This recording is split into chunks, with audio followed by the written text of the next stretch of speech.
Halo semuanya, kami dari kelompok 10 akan menjelaskan materi Power, Influence, dan Leadership dengan menganalisis gaya kepemimpinan dari Warren Buffett sebagai Chairman dan CEO dari Berkshire Hathaway. Sebelumnya perkenalkan anggota kami yang terdiri dari Ferdian Adi, Erhan Devano, Alifianisa Nabila, dan Zaid Ali. Warren Edward Buffett atau yang kerap dikenal sebagai Warren Buffett lahir pada tanggal 30 Agustus 1930 di Omaha, Nebraska. Warren Buffett memasuki University of Nebraska, di mana ia mendapatkan gelar Bachelor in Business Administration. Dia kemudian mencoba daftar untuk masuk Harvard Business School, tetapi akhirnya dia ditolak. Jadi dia memilih opsi bagus lainnya, yaitu The Columbia School of Business. Ia meraih banyak penghargaan seperti Presidential Medal of Freedom pada tahun 2011, Top Money Manager of the 20th Century in a Survey by the Carson Group, Times 100 Most Influential People pada tahun 2007, dan World Most Influential Global Thinker in Foreign Policy 2010 report. Warren Buffett merupakan salah satu orang terkaya di dunia, tetapi sebenarnya bagaimana ia bisa menjadi orang kaya? Ia tidak menciptakan atau membuat sebuah barang seperti para konglomerat lain. Ia hanya membeli perusahaan yang kemudian membeli sebuah perusahaan lagi dengan keuntungan yang ia dapat dari perusahaan yang ia miliki pada saat itu. Kekayaan Warren Buffett terkait dengan perusahaan konglomerat terbesar di dunia yaitu Berkshire Hathaway. Berkshire Hathaway sebenarnya berasal dari perusahaan manufaktur tekstil yang kemudian berkembang menjadi holding company. Jadi, sekarang Berkshire menaungi banyak perusahaan seperti Geico, Dairy Queen, NetJets, Duracell, dan masih banyak lagi. Berkshire juga memiliki saham yang besar di perusahaan ini. Apple Inc. sebesar hampir 0,5%, Coca-Cola sebesar 10%, American Express sebesar 15%, dan masih banyak lagi. Gimana? Hebat bukan? Oleh karena itu, selanjutnya kami akan menganalisis gaya pemimpinan dari Warren Buffett. Was 7 years old and no air conditioning, so the summers were hot and humid.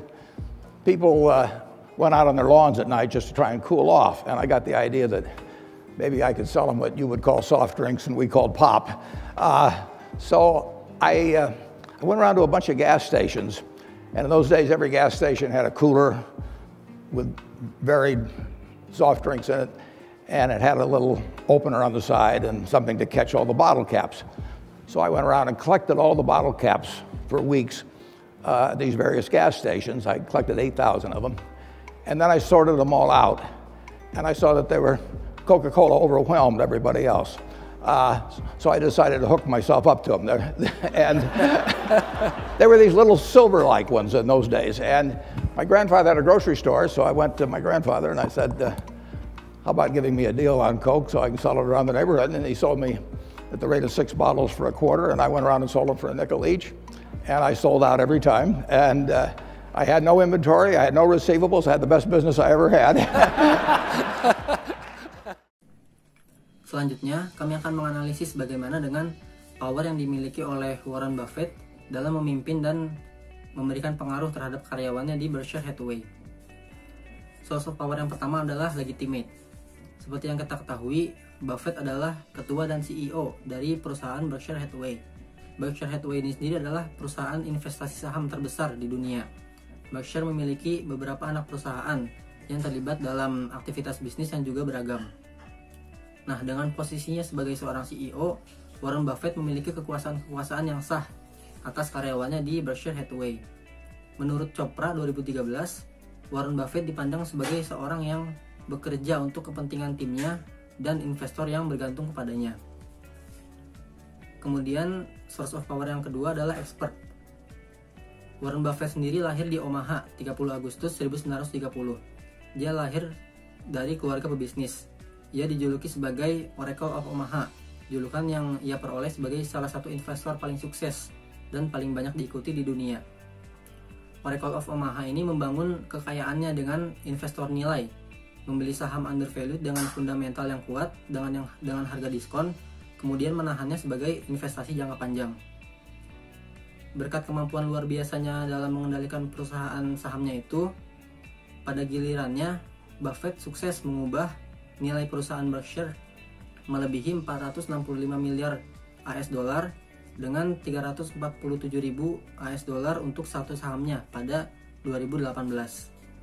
Kutip dari Inc., Warren Buffett memiliki kemampuan taktik pengaruh persuasi rasional yang hampir tidak ketara. Robert Cialdini dalam bukunya yang berjudul Influence, The Psychology of Persuasion, mengidentifikasikan bagaimana mahirnya Warren Buffett di bidang persuasi. Cialdini menjelaskan bahwa trik Buffett dapat ditemukan pada surat tahunan miliarder kepada para pemegang saham. Saya memperhatikan sesuatu yang ia lakukan, catat Cialdini. Pada halaman pertama atau kedua pada laporan tersebut, ia menjelaskan error dan kesalahan yang ia dan perusahaannya buat pada tahun sebelumnya. Dari penjelasan ini, selanjutnya Buffett mengeksplorasi kekuatannya yang memungkinkan dia untuk menangani kesalahan langkah dan detail lain yang sangat penting yang ia ingin pembaca benar-benar memperhatikannya.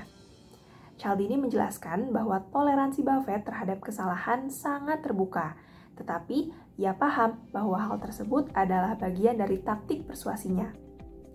Keterbukaan Buffett terhadap kesalahan menjadikan ia sebagai orang yang dapat dipercaya dan sumber dari informasi bisnis yang kredibel, seseorang yang tidak takut untuk berbicara tentang kesalahan.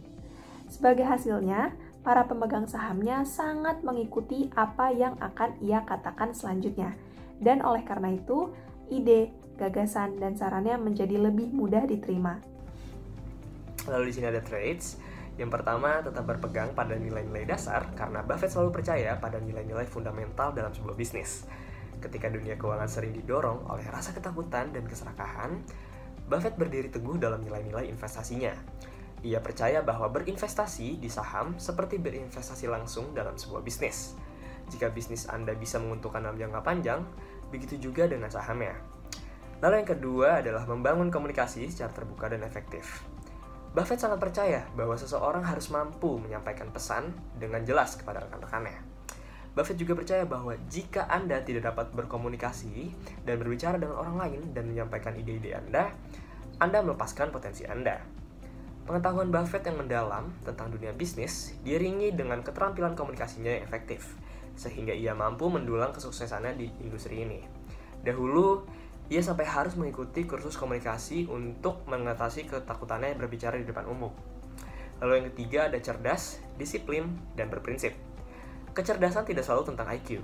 Dalam hal ini, kecerdasan yang dimiliki Buffett adalah kecerdasan dalam mengambil sebuah keputusan.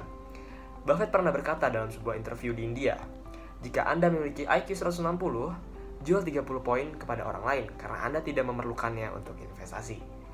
Yang Anda butuhkan adalah perangai yang tepat. Anda harus bisa melepaskan diri dari pandangan orang lain atau pendapat orang lain. Anda harus bisa melihat fakta tentang bisnis, tentang industri, dan mengevaluasi bisnis yang tidak terpengaruh oleh apa yang dipikirkan oleh orang lain." Itu sangat sulit bagi kebanyakan orang. Kebanyakan orang terkadang memiliki mentalitas kawanan yang dalam keadaan tertentu dapat berkembang menjadi perilaku delusi. Kemudian kita pasti bertanya-tanya nih, apa sebenarnya gaya kepemimpinan yang diterapkan oleh Warren Buffett? Nah, Warren Buffett ini adalah salah satu orang yang menggunakan gaya kepemimpinan pasif atau laissez-faire leadership atau bisa juga disebut delegative leadership. Nah, hal ini ditandai dengan Warren sendiri yang memberikan hak penuh kepada bawahannya, dalam hal ini CEO dari anak perusahaan Berkshire Hathaway, untuk menjalankan perusahaannya. Sebab Warren percaya bahwa orang akan memberikan yang terbaik jika diberikan otonomi atau kewenangannya sendiri. Kemudian kelebihan dari gaya kepemimpinan laissez-faire ini antara lain bawahan dapat terdorong untuk terus belajar dan berkembang. Kemudian mendorong terciptanya kreativitas dan inovasi karena bawahan diberikan ruang atau kebebasan oleh sang leader tersebut.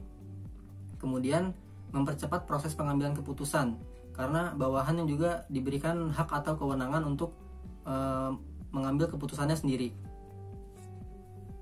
Meskipun demikian, gaya kepemimpinan ini hanya efektif digunakan pada bawahan atau karyawan yang memiliki kemampuan dan motivasi tinggi. Sebaliknya, menggunakan gaya kepemimpinan ini pada karyawan yang memiliki kemampuan dan motivasi rendah akan menyebabkan banyaknya kesalahan yang dilakukan oleh karyawan tersebut. Oleh sebab itu, Warren Buffett hanya memilih orang-orang yang memiliki kemampuan talenta, serta motivasi tinggi untuk dijadikan bawahannya. Sehingga dia bisa dengan sepenuhnya mempercayakan bawahannya untuk menjalankan perusahaan. Meskipun gaya kepemimpinan yang diterapkan adalah gaya kepemimpinan pasif, ternyata Warren Buffett juga termasuk transformational leader.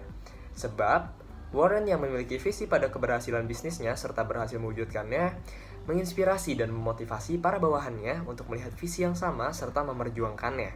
Dengan begitu, dia bisa terus mengembangkan bisnisnya. Hal ini jugalah yang membantu Warren dalam membuat perusahaan Berkshire Hathaway bangkit dari kegagalan. Terima kasih telah menyaksikan pemaparan dari kami. Kami ingin meminta maaf jika ada kesalahan kata.